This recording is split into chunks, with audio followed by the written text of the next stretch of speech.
Hi, how's it in the name of Christ? How you doing? It's Karabo. Hope you're good, hope you're peachy, hope you're stellar, hope you're in a neat little bunch. Caveats, please look out for my captions. They're not always accurate, but I don't have time to edit them, neither do I have an editor, but I like them there, so we keep them. Secondly, I may or may not be wearing makeup. If I am, you'll know. And I just want to put it out there that it falls off my face, so that's just gonna be a thing that's happening. Yeah, I don't really have anything else to say about that. Okay, cool. It is the 23rd of Jan 2024 at 18:54. It's almost 7 p.m. at night. I really have to work out because if I don't exercise, I don't know what's gonna become of me. I am tired. I'm exhausted from persecution. I'm exhausted from pursuit, but you know, I always am. So it is what it is. Look, I need to bring back my exercise, and so I am making a decision. Seeing as I keep repeating myself, I'm bombarded and attacked by the exact same thing, like every single day, and I don't want to continue to expand on them or elaborate because it's just not necessary. And I already said this before, that if something comes back at me again in a repeat, I'm not going to say it because I just need to move on. Seeing as I don't have leg room anymore to basically, by the time the sun is setting or has set, I don't have leg room anymore to do both my exercise and ministry. Like these chat sessions, I don't have the leg room to do that because then I go beyond a curfew time. I'm just making a decision that since I keep repeating myself every day, just using different analogies, different words, you get my point. It's pointless to just rehash, but what is important is for me to continue to pitch here every day. I've got to continue to pitch here every single day, because at the end of the day, if you're trying to escape, if you're trying to get out of a situation, you can't just sit down and kawa and disappear in a corner and hope that somehow God is going to harness you out of that hole, like just magically, like you're just gonna poof, find yourself elsewhere. I told you that right now, I mean, the world, we are living in the last days. One of three things is gonna happen with my life. Either I'm gonna die, or I'm going to get raptured, or I'm going to be relocated. But one thing that's certain is that I'm not staying in South Africa. So if it's not the rapture, and if it's not my death, it's relocation. I'm never gonna get harnessed out of this horrible country if I don't keep pitching. That's basically what I'm getting at. But I cannot pitch every day the way that I usually do because I don't really have much to say. Like, Papa, I continue to expand on exactly the same things I keep on expanding on, but it's a waste of my future and a waste of my life to let my body go. I gotta exercise. I need the serotonin, the dopamine. I need basically the endorphins, okay? And so that's gonna take priority, literally, above ministry. It's going to take priority above everything for the sake of saving my life. But I cannot disappear from my ministry because, like I said, I need to be harnessed out of this place. And there's no way that I'm going to get harnessed if I don't keep pitching. I can't just disappear. So I've been thinking about it deeply, all of today. Sorry, I think there's some neighbor kids playing outside very loudly. Yeah, anyway, whatever. Yeah. I considered it deeply pretty much all day today, taking a break from ministry, just walking away, because this environment over here is the largest affliction of my person. It's a valley of the shadow of darkness. It's an environment that I come to and I just get cursed so much by people who don't know me. Some of them do know me, and they are utilizing my life situation, like the circumstance that I am in, makes them feel brave and like there is actually a chance that I will do certain things. It makes them feel like it's possible for me to be downsized to whatever they want me to become because I'm living such a hard life. So for as long as I am still in this socioeconomic state, for as long as I'm still poor, living in this shack, underestimated and mistreated, I'm gonna keep getting a barrage of witchcraft attacks coming at me precisely because of my position. I will constantly keep getting attacked by lesbian spells, korobela, bring back lost lover. I'm gonna keep getting attacked by settle, compromise, be a mistress, sin against God, forget the Lord, fall apart, abandon Christianity. Like anything they can try, they try. And I've explained it all already in the past. You're probably wondering why am I wearing this wig, by the way. Yeah, I told you guys yesterday that I'm going to moisturize my hair, so underneath here there's like a plastic bag. Greenhouse method of moisturizing, that's what I use. So, forgot to say that. That's why I'm wearing the wig. But I don't really need to explain that. Anyway, let's just go back to the thing that I was talking about. Korobela, whatever. Korobela is a love spell, for those of you who don't understand. It's a curse to force a person to fall in love with you, or whatever. I'm gonna keep getting that barrage, and people from my past, it appears, I've got some pretty, compelling evidence or proof at my disposal that they followed me to my ministry. Some pretty beastly animals on Facebook that used to be my people. Like, they were friends, we were close, whatever. After I disappeared and I dusted, you know, the Bible says if they persecute you in one town, or if you give the gospel to one town and they reject it, dust your feet off, just walk out. Spit on the floor if you must. It'll be a better day on the day of judgment for Sodom and Gomorrah and for Sidon and Tyre than for those people. Well, I did just that. I dusted my feet off, I door slammed, I got out, I stopped trying. Yeah, but they followed me because they've got links to my content, they've got links to my ministry. I've got 4 channels and they have access to one, and I deeply considered basically abandoning my main channel, which is the channel where where anyone at all that knows me finds my content. I thought about walking away from it and uploading on my other 3 channels and then starting a new channel so I can continue to upload on 4. I deeply considered that. I did.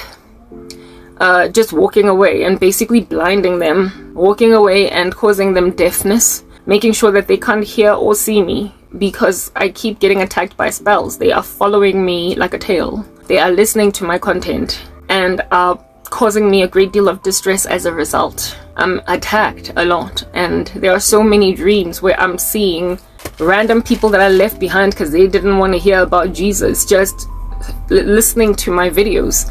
And then instead of repenting, because they followed me out of Facebook and into my space where I'm at now, instead of repenting, they just go back to the drawing board and they cast new spells. They cause me to get you get my point. It's just really terrible. I deeply considered leaving my main channel and basically making a main channel out of the second biggest channel that I have. Y'all know I don't have very big channels. I'm frozen, strangely, in one place. I'm not moving. My subscriber numbers are not growing. It's all spooky what's happening with me. It's weird. But some of my channels are bigger than others. I might perhaps grow 1 or 2 subscribers in an entire month, and those numbers add up. And so I do have channels that are bigger than others, and the channel that I'm speaking about is the one with the biggest number of subscribers, and it's not a lot. I don't even think it's a number above 1,000. I stopped checking months ago. I am under 1,000 subscribers across all my channels, definitely. Yeah, but I keep coming anyway because I believe that once the rapture has happened, should that be what is going on, I'm gonna get heard. My content is gonna get listened to. So that's why I keep coming back. I'm not really trying to get big or whatever. I'm trying to get stuff out as the Lord has seen it fit to get me to get it out. But my life is in danger, guys, in the worst way. Yeah, and so I deeply considered, for the sake of saving my life, to walk away from my main channel. Then in that way, at least I avoid my past. I avoid my history. Like, anybody that's ever known me will not find me. They will not know. They don't know my 3 other channels. It'll be just complete strangers that find me. Like, wherever it is that YouTube recommends, it'll be people out there in the wilderness that don't know me. And so it'll lessen the load, because I have said this multiple times before, that sorcery is a crime of passion. Those who do it largely do it to people that they know, that they love, that they have a vested interest in sabotaging, because they want to keep them in a particular grain or refuse that they should move to a particular space. Therefore, I guess what I'm trying to explain is that if I can eradicate anyone that knows me, I can eradicate crimes of passion against me. The Menace in America is the only channel he knows as well, is the main one. That's the only one that he knows. He doesn't know the rest. So it would blind not only that guy, but everybody that knows me. And they would have to basically just leave, like, just dislike. If I disappeared, they would be blind. That's what I'm getting at. And their blindness would minimize my sorrow. It would, like, significantly. But I remembered that there was a time when I was severely attacked and severely abused by one particular man. I used to think that he was my future husband, but he turned out to be a very diabolical man. He was very severely involved in the occult, and he basically stalked me through my channel.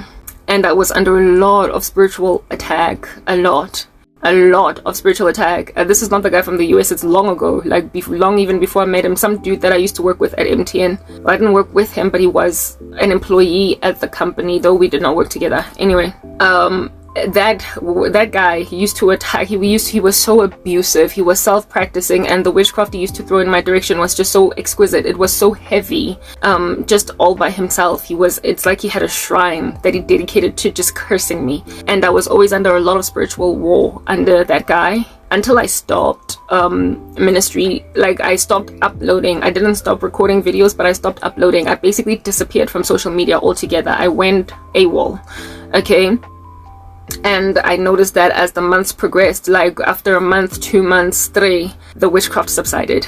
It subsided. I basically recovered. I was able to live normally. You know, the amount of demonic attack that I'm enduring right now is so extreme that my body is heavy, guys, and I struggle to exercise. I struggle to do much. Do you understand? Because I'm just always getting attacked by so many people at once, all at once. And it's heavy, and it gets me severely harassed as well.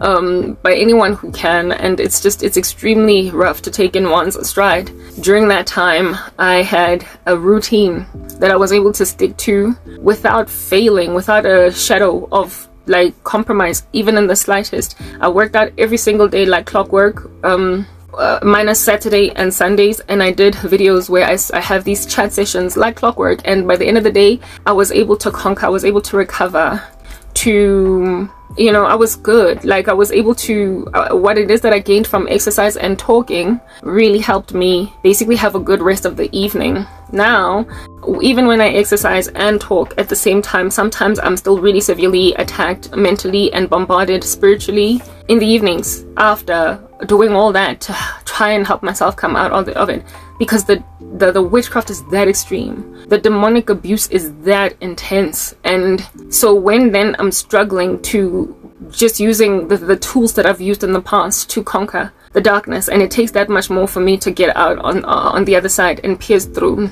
it has made me deeply consider doing what I did before, just walking away from ministry and me being underground, therefore, and with nobody seeing me on social media. I literally disappeared for something like 2 to 3 years where I was gone, and I had peace. It was the most peaceful time in this whole near on decade that I have experienced this. It was the most peaceful time because I was literally off the radar. I was nowhere to be seen. The only people that had access to me were family members, nobody else. So they all peacefully were just walking these streets with their darkness, unfettered by anybody challenging them. But then I came back and I just got bombarded by this slew of darkness, and it just dragged me right back into the situation I was in with that guy from MTN, except on a multiplier. It's worse than even when he was all up in my grill, because during the time when he was all up in my grill, it was initially just at the tail end of at the very beginning, at the tail end of my career and the beginning of my sorrow. I was being followed or pursued around by people I knew, because they, like I said, I started a channel and I had a blog where I was writing, and they were busy cursing me. At some point, they imagined me a lost cause and a wasted woman and a finished off victim. So even though I was still uploading content, they left me alone, because according to them, they were just dusting their hands like that. They were like, they were done, you know, they were finished doing what they were doing to me. So even though I was still online, they left me alone. But this guy, given that he had a romantic obsession with me, he continued, and it was very heavy under him what he did. And I had to stop ministry because frankly I was coerced out of it. Otherwise I wouldn't have stopped voluntarily by myself. I was coerced into stopping. I did stop, and like I said, I got relief after about a month or 2 of being off, and I was maintained in relief for all those 2 to 3 years when I was underground. And I have never had that level, that peace that is continued with me basically working a routine to survive the day. I've never experienced that peace ever since I came back to YouTube. I don't know how long I've been back this time around. I think it's the guy in America is a good gauge, because he basically was thrown in my direction as soon as I came back to YouTube, and he was about 2 years ago. So I came back about 2 years ago to social media, and the first of my attackers was that beast, and then there was a whole bunch of people from my former life on Facebook. It's like I resurfaced and they just started shooting at me, and I have multiple times, thanks to all this abuse, especially with the stalking that I have endured at the hands of the guy in America, I have deeply considered yet again walking away, because before it has worked for me to walk away to gain peace back, to gain minimized spiritual abuse, spiritual attack, all of these bombs. It has worked in the past. Me just going underground, basically hiding, it's worked. I thought about leaving because of this guy in America. If anything, at the beginning of December, I was determined to basically not even upload for a month to test the theory. And God was like, you're taking matters into your own hands, right? That's basically what he used, those exact words. He was like, you're taking matters into your own hands. Like, quitting is not an option, but I wanted to, for like just December. I wanted to test it to see if I would gain relief if I just kept quiet all of December. And before I even started, before I even basically employed my strategy, I was told, you're taking matters into your own hands. So I did not even have an opportunity to try to stop, because I listened to the Holy Spirit. I listened to God. I let him do, I trusted him as I've been all of this time. Prior to December, you will remember, if you've been watching me consistently, which is highly unlikely because nobody watches me consistently except for my enemies. Anyway, whatever. Yeah, you will recall that I said that I have considered walking away to give myself relief, but seeing as I'm trying to get out, especially of the country at all, that is South Africa. If the rapture does not happen, I need to strive to get out of this country. I need to strive to get out. It's not an option for me to be quiet, because there's no way that anybody's ever going to see me to take me out of here if I don't keep pitching. And I used an analogy of being stuck out in the wild, in your car, on petrol or whatever, some mechanical problem with your vehicle, being stranded in just some patch of land that you don't know. And I said that unless you get out of your car and take a walk and try to get help for your stuck vehicle and your stranded state in an environment that you don't know, you are going to inevitably die. You cannot just hope that somebody's going to drive by and rescue you. I spoke about how getting stuck in such an environment is that with there being no network, you can't call anyone to come through for you. You will inevitably pass away if you stay put in the car and hope that someone will come through, hope that somebody will pass and give you help, or I don't know, a miracle, your car just disappear from there and appear in the inner city only and at a petrol station. You are naive if you think you're going to get help sitting around. And I spoke about how it is that it's dangerous to get out of your car and to do the trek and try to find help from other motorists, or to find a nearby village, a nearby town where you can drive back with somebody with the help that your vehicle needs, or whatever. You could, taking that particular... Hi, how's it? In the name of Christ. Taking that particular... Karabo. Just keep quiet, man. Ish. Taking that particular route is dangerous, because any situation where you are exiting your comfort zone to find help or whatever will always be wrought with risks. That's a thing, but you're better off trying to get out, and you could die on the road trying to find help to get your car fixed. You could have some gangsters pouncing on you, some rapists could pounce on you, some murderers could pounce on you, wildlife animals could pounce on you. In and of yourself, you could pass away from exasperation because you've walked too many kilometers, and it's just, you are dehydrated and hungry, so you pass away from all that. A myriad of issues could slap you en route trying to find help. So your chances of survival they increasingly are decreased because of the fact that you are trying to get help. but your chances of survival if you stayed in the car were 0. Whereas if you take the dangerous journey, they could be reduced, from 0% to perhaps 30%. And 30% are better odds. 30% is better odds. They are better odds than 0% chance of survival. So it's worth the while to go on the journey, even if you could get killed. En route, finding help. If there is 30% chance that you're gonna survive with the only chance that you have at survival, then it's worth the while to take that risk and face that you could get killed anyway. En route there. But seeing as the chances are 30%, you could also live. You could also get to the other side. You could also survive.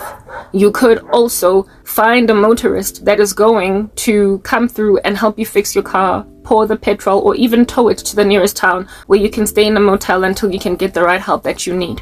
That chance is worth the risk. It's worth the danger. And so that's basically what's inspired my decision to carry on fighting through these waters, despite the literal exorbitant attack on my life, the murderous attempts by people on me. The danger that I am in is real, and it is alive. It is yawning. It is gawking. But I would be doomed if I did nothing, if I disappeared, if I walked away from my ministry altogether, if I stopped sending out a smoke signal, if I stopped sending up an SOS, if I stopped sending flares into the sky, I'm dead. That's what needs to be comprehended. My odds of survival if I go back underground again are 0%. They are 0%. Right now, with me coming here daily, they slightly increase by 10, 20, 30%. And so I keep coming. And I know that I'm being heard by more than just my enemies, because last month somebody decided to help me out with $250. So there are people that are listening to me that aren't crazy. I know they exist, even if the majority of my audience might be some pretty destructive, cursing people.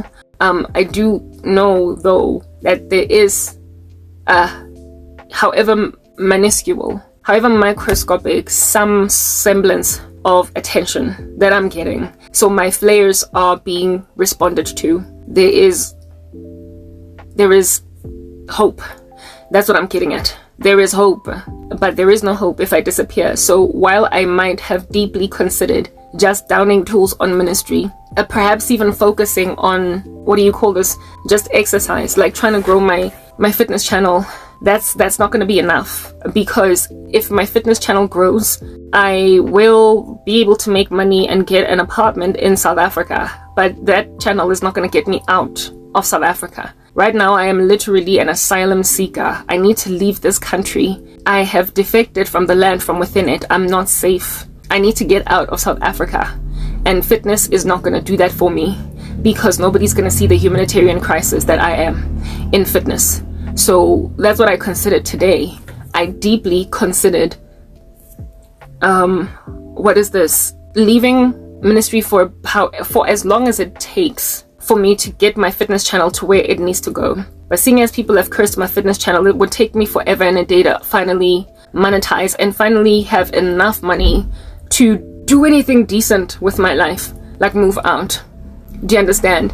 And then only return to ministry. But then all I could think about was, if I monetize my fitness channel, because I worked really hard on it and it finally got somewhere, as soon as I come back to my ministry and people see that I'm okay, for as long as I still don't have a body of support around me, for as long as I'm still not financially strong enough, for as long as I am still struggling in any way, they are going to mess with my success there too. They are going to come at me. I need basically a buffer zone. I need protection by human beings that are going to have my back, such that even if I suddenly find myself struggling to motion anything of mine again, because my channels are strangely frozen on YouTube, that spooky stuff, I will still have someone or some bodies, like a bunch of people, that will never let me go through this again. So what I'm looking for are people, a support structure, and basically a harnessing out of the situation by human beings that are going to have my back. I cannot be alone in my success wherever I go, because that will always get me targeted. I'm dealing with sharks and pigs that you cannot throw your pearls to, and you cannot turn your head even one direction away from sobriety without them pouncing on you. I'm dealing with severe rapists. I'm dealing with misogyny on an astronomical level. I'm dealing with gender-based violence. I'm dealing with people who feel as if though my burial is what is needed for them to get away with murder. I am dealing with people that tend to back off when their victim is encircled by human beings. People that would not be brave to rob a bank because that's too public. They gotta sneak into a house that the owners of have gone on holiday in order for them to peacefully rob, but they would never take a risk causing a person in broad daylight public to stick them up that they might steal a purse. These are my perpetrators. These are the people that are afflicting me. They need there to be no one around me. They need there to be no human beings around me. They need there to be no public society around me. They need a ghost town around me to do their crimes. Otherwise, they are cowardly in these endeavors. They would never, ever accost anyone in a public square. So what is important is for me to be encircled by a support structure. And I don't imagine that I can ever build a support structure of actual real people in my life and not so much fans or subscribers from a fitness page. I need a family of believers in my life that consider me closer than a brother, closer than a sister. You understand what I'm saying? That's the only way that I'll ever be safe. So ministry is the only way that I can ever give myself that kind of love, because there is no body here on earth that has been given power to love selflessly other than those that are indwelt by the God of the universe, other than Christians. You get my point. Like, believers are given a responsibility by Jesus to love one another. And so real ones, true ones, will not be able to let me go. They will not imagine me a burden to take care of.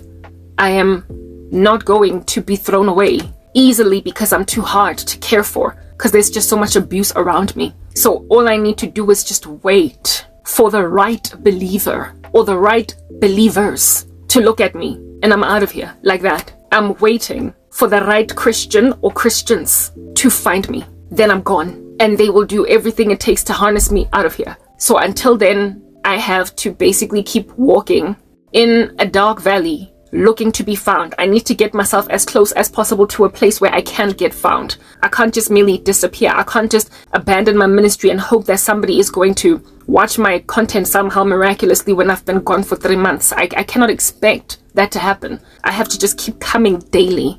My content is deliberately thwarted by YouTube. It is thwarted by witchcraft. It's thwarted by so many things. But despite the thwarting, every so often I reach 1 or 2 people. And one of these days, it's going to be the right person or group of persons. So while I did deeply consider leaving, I realized that my life is over if I do. My life is over anyway if I do. My life could be over if I try to get out by coming here every day, but it is definitely over if I back off, if I do nothing, if I sit back.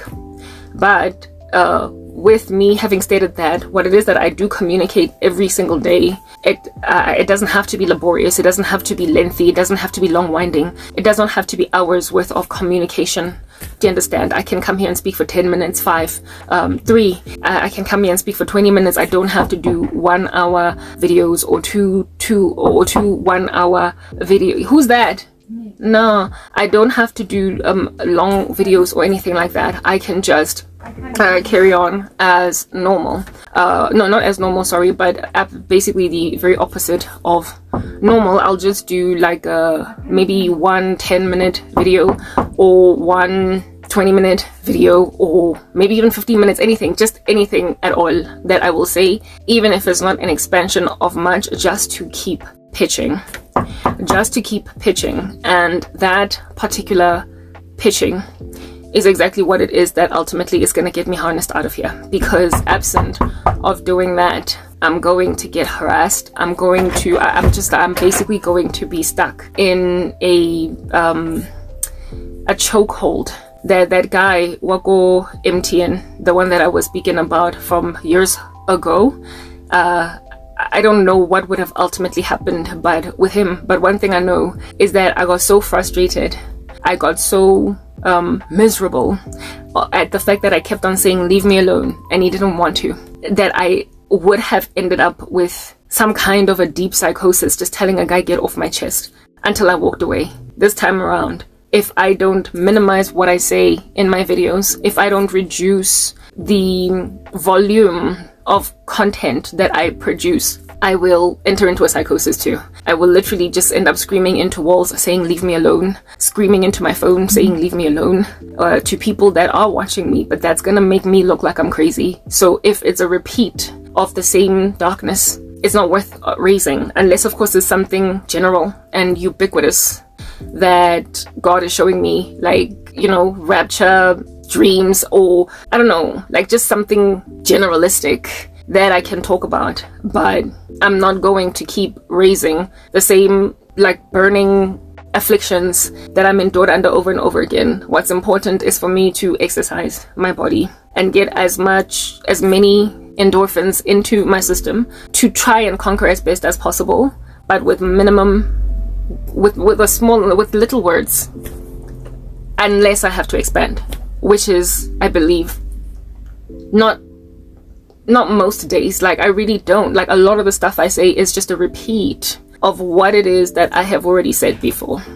So no need for me to just keep going and going and going. There is absolutely no need. Bottom line is, I need to leave the country, and I will keep on saying that over and over again. I'm not even bashful. I'm not ashamed to highlight that that's what needs to happen. I need to get out of South Africa. It's insufferable. It's unsustainable. Not unless the Lord decides to rapture the church, in which case that's how I'm getting out of here, right? But I don't want to die like this. That much is a given. I don't want to die like this. And so in order to minimize the chances of my death, I have to shorten my videos where I'm chatting and basically work out like a dog. Just exercise like a dog. Like, do exercise videos that are long and me basically seeing how far I can push my body, but talk less until I've broken out. The talking, those 15 minutes, those 10 minutes will be enough for me to keep pitching every day that somebody might find me and harness me out. And my workouts will give me enough strength and stamina to ride it out for however long it takes for that particular rescue effort to be embarked on.